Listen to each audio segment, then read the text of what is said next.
नमस्कार विद्यार्थी मित्रांनो, स्वागत आहे तुमचं आपलं चॅनल ए क्लास एज्युकेशन वरती.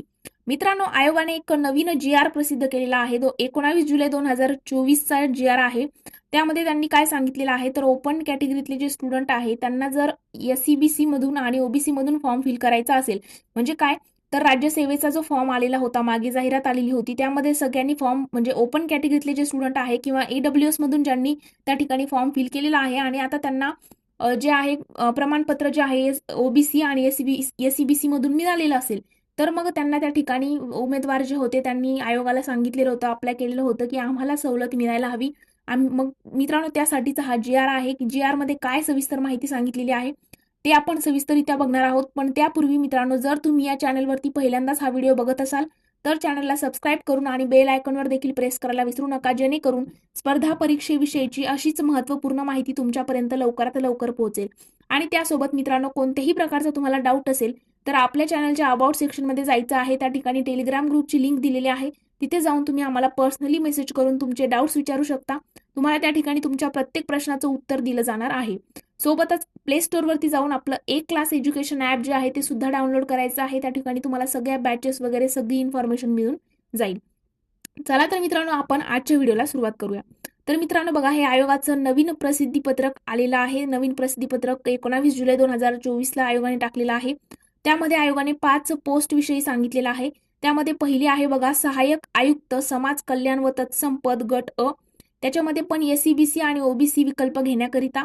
त्यानंतर दुसरं पद आहे समाज कल्याण अधिकारी गट ब. त्यामध्ये एससीबीसी आणि ओबीसी विकल्प घेण्याकरिता.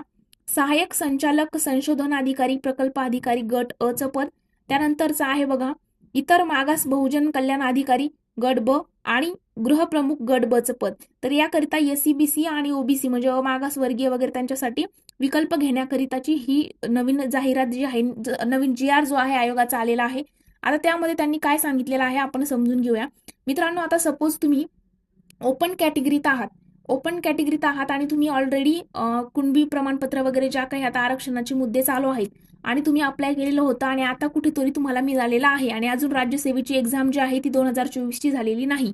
कंटिन्यू तारीख जी आहे पुढे पुढे ढकलत आहे आयोग. तर मित्रांनो, मग तुम्ही ऑलरेडी फॉर्म आता फिल करून बसलेले आहेत आणि आता कुठेतरी तुम्हाला प्रमाणपत्र मिळालेलं आहे. तर अशा उमेदवारांचं म्हणणं होतं आयोगाला की आम्हाला त्यामध्ये एडिट करता यायला हवं वगैरे ह्या गोष्टी. तर तुम्हाला या प्रसिद्धीपत्रकामध्ये ही गोष्ट सांगितलेली आहे की जर तुमच्याकडे आता प्रमाणपत्र असेल आणि तुम्ही ओपन कॅटेगरीतून किंवा ईडब्ल्यूएस मधून फॉर्म फिल केलेला असेल तर तुम्हाला त्या ठिकाणी तुमच्या महा ऑनलाईन वरती तुमची जी प्रोफाईल क्रिएट होते त्या ठिकाणी जाऊन तुम्हाला आता एडिट करता येणार आहे. आणि ओपन कॅटेगरी किंवा ईडब्ल्यूएस मधून जर तुम्ही फॉर्म फिल केलेला असेल तर तुम्हाला एडिट करून एससीबीसी आणि ओबीसी मधून तुम्ही त्या ठिकाणी फॉर्म फिल करत आहात असं एडिशन तुम्हाला त्या ठिकाणी एडिट जे आहे ते करता येणार आहे. आणि मित्रांनो, त्यासोबतच बघा, आता एखाद्या ओपन कॅटेगरीतला कॅन्डिडेट आहे, त्याचं वय आता ओपन कॅटेगरीला आपल्याला वयाचे कमीत कमी 19 आणि जास्तीत जास्त 38 वर्षापर्यंत फॉर्म जो आहे फिल करता येतो.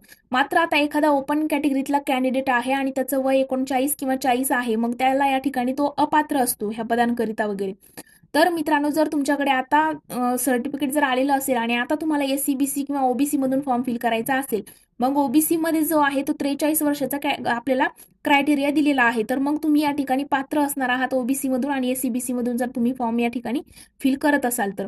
म्हणजे 38 वर्षाचा कुठेतरी ओपन कॅटेगरीला 38 वर्ष वयोमर्यादा होती, तीच कुठेतरी तुम्ही जर एससीबीसी आणि ओबीसी मध्ये भरत असाल तर 43 वर्षापर्यंत वाढते. म्हणजे ज्यांचं वय भरत नाहीये ते सुद्धा या ठिकाणी एडिट केल्यानंतर तुमचं त्या ठिकाणी तुम्ही बसू शकता एक्झामला.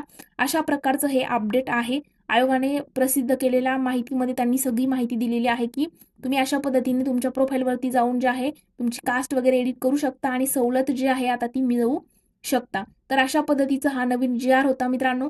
जर तुम्हाला या व्हिडिओनंतरही कोणत्याही प्रकारचा डाऊट असेल तर कॉमेंट सेक्शनमध्ये विचारू शकता किंवा आपल्या चॅनलच्या अबाउट सेक्शनमध्ये आपल्या टेलिग्राम ग्रुपची लिंक दिलेली आहे, तिथे जाऊन तुम्ही पर्सनली मेसेज करून याबद्दलचे डाऊट्स तुम्ही विचारू शकता.